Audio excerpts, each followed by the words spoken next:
ফেরেশতাদেরকে নির্দেশ দেওয়া হবে, নাকের ভরে ছেঁচড়াতে ছেঁচড়াতে জাহান্নামে নিক্ষেপ করা হবে। কাকে? কোনো চোরকে নয়, কোনো ডাকাতকে নয়, কোনো হত্যাকারীকে নয়, কোনো জেনাকারীকে নয়, কোনো গান বাজনা শ্রবণকারীকে নয়, সুদ ঘুষ ভক্ষণকারীকে নয়, একজন পরহেজগার সালাত সিয়াম আদায়কারী জিহাদ করতে করতে শহীদ হয়ে যাওয়া ব্যক্তিকে জাহান্নামে নিক্ষেপ করা হবে।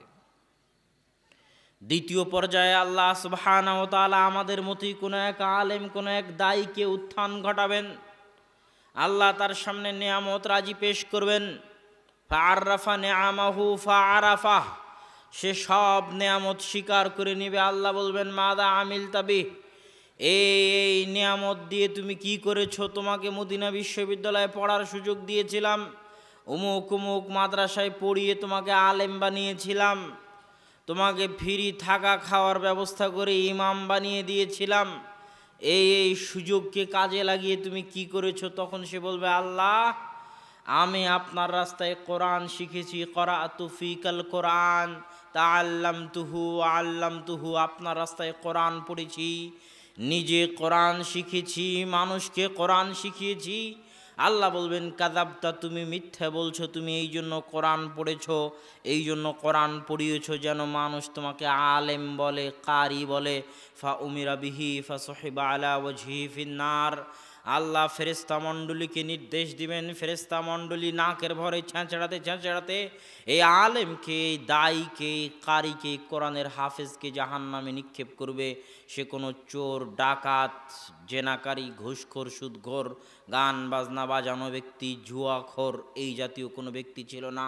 সে ছিল আলেম, দায়ী, কারি, হাফেজ, নামাজ রোজা পরহেজগার ব্যক্তি।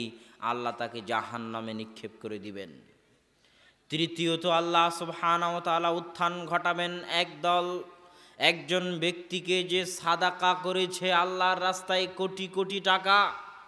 আল্লাহ তার সামনে নেয়ামত রাজি পেশ করবেন, তোমাকে দুনিয়াতে কোটি টাকার মালিক করেছিলাম, লাখ টাকার মালিক করেছিলাম, 100 বিঘা জমি দিয়েছিলাম, কি করেছো?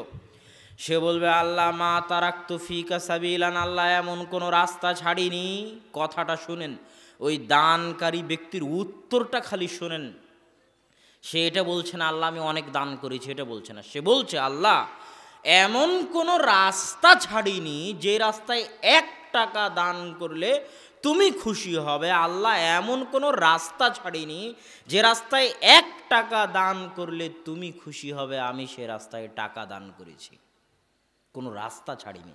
তুমি মসজিদ বলবা, মাদ্রাসা বলবা, ইয়েতিমখানা বলবা, ঈদগাহ বলবা, গোরস্থান বলবা, গরিব মিসকিন দুস্থ দরিদ্র বিধবা ইয়াতিম, এমন কোনো রাস্তা যে রাস্তায় 1টা টাকা ব্যয় করলে তুমি খুশি হবে আল্লাহ, সে রাস্তায় আমি টাকা ব্যয় করেছি। আল্লাহ বলবেন কাযাবতা, তুমি মিথ্যা বলছো।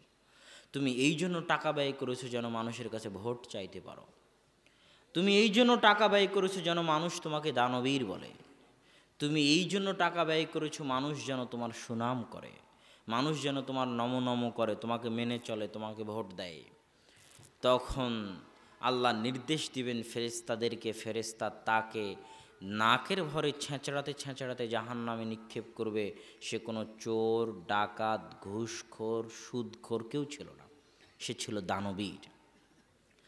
এই লম্বা হাদিস সহিহ বুখারীর হাদিস, মেশকাতেও আছে, কিতাবুল ইলমের হাদিস, বলে এইটা বুঝাতে চাচ্ছি যে আমাদের এই বিশাল আয়োজন, আমার আশা, আপনার আশা, যুবক সমাজের পরিশ্রম, এই ভাইদের ভিডিও করা, এদের সব কিছু জাহান্নামে যাওয়ার কারণ হয়ে যেতে পারে আমাদের, যদি আমাদের নিয়ত ঠিক না থাকে।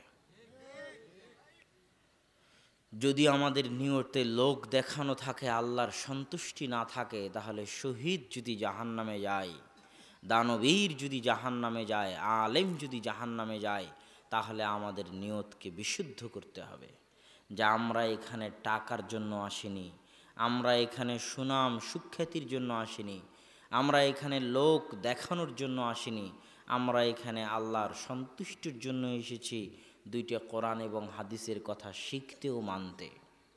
আল্লাহ আমাদের সেই তৌফিক দান করুক, আল্লাহুম্মা আমিন।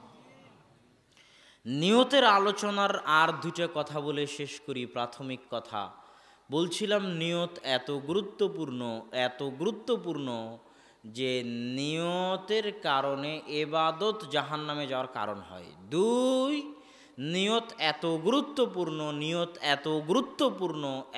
গুরুত্বপূর্ণ যে নিয়তের কারণে দুনিয়ার সকল কাজকে নেকিতে পরিণত করা সম্ভব।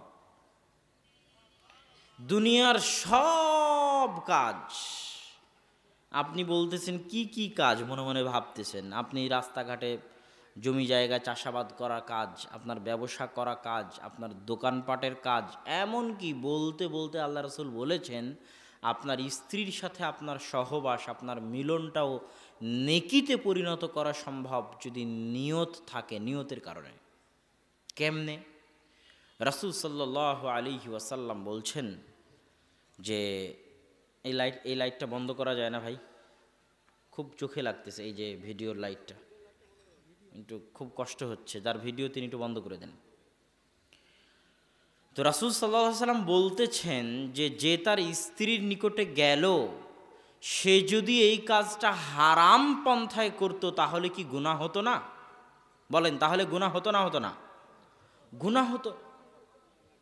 যেই কাজ হারাম পন্থায় করলে গুনাহ হতো, ওই কাজ যদি হালাল পন্থায় করে আর এই নিয়ত করে যে আল্লাহ আমি হারাম থেকে বাঁচার জন্যই, অন্যায় কাজ থেকে বাঁচার জন্যই, লজ্জাস্থান হেফাজত করার জন্যই আমি বিবাহ করেছি, এই জন্যই আমি আমার স্ত্রীর কাছে আসি, এই যদি সে নিয়ত করে তাহলে তার স্ত্রীর কাছে যাওয়াটাও নেকিতে পরিণত হয়ে যাবে।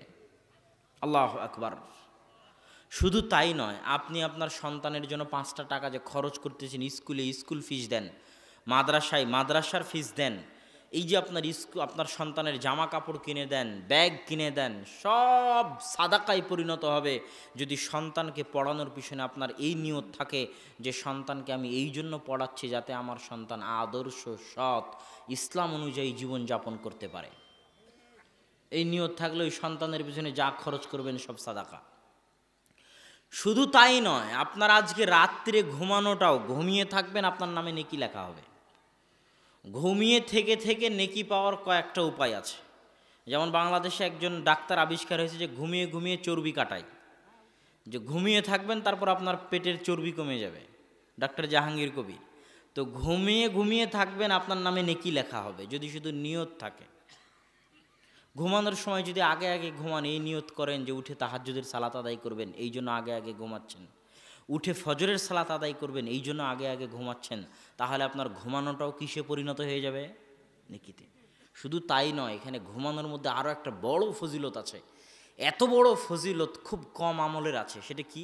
আল্লাহ রাসূল সাল্লাল্লাহু আলাইহি ওয়াসাল্লাম বলতেছেন সহিহ হাদিস, যে কেউ যদি ওযু করে ঘুমাতে যায়, অজু করলো, হাত পা সুন্দর করে সালাতের মতো অজু করলো ঘুমানোর আগে, তারপরে দোয়া পড়ে ঘুম গেল, অজু করে দোয়া পড়ে ঘুম গেল, এই রকম যদি কেউ ঘুম যায় অজু করে দোয়া পড়ে, তারপরে রাত্রে যদি জাগা পায় কোনো এক সময়, এবং জাগা পাওয়া মাত্রই, কোনো প্রকার দেরি ছাড়াই জাগা পাওয়া মাত্রই আল্লাহ সুবহানাহু তাআলার নিকটে কিছু চায়, তাহলে আল্লাহ তাকে তা দিয়ে দিবেন। ফজিলত অনেক বড়, কিন্তু কাজ কঠিন।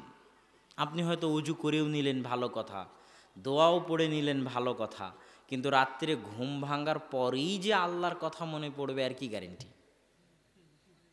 এই জায়গাতেই 99% মানুষ ফেল করবে। যাদের আল্লাহর সাথে সম্পর্ক খুব গভীর, যারা আল্লাহকে স্মরণ করতে করতে ঘুমায়, আল্লাহকে ভাবতে ভাবতে ঘুমায়, একমাত্র তারাই ঘুম ভাঙা মাত্রই সাথে সাথে আল্লাহর কথা স্মরণ পড়বে।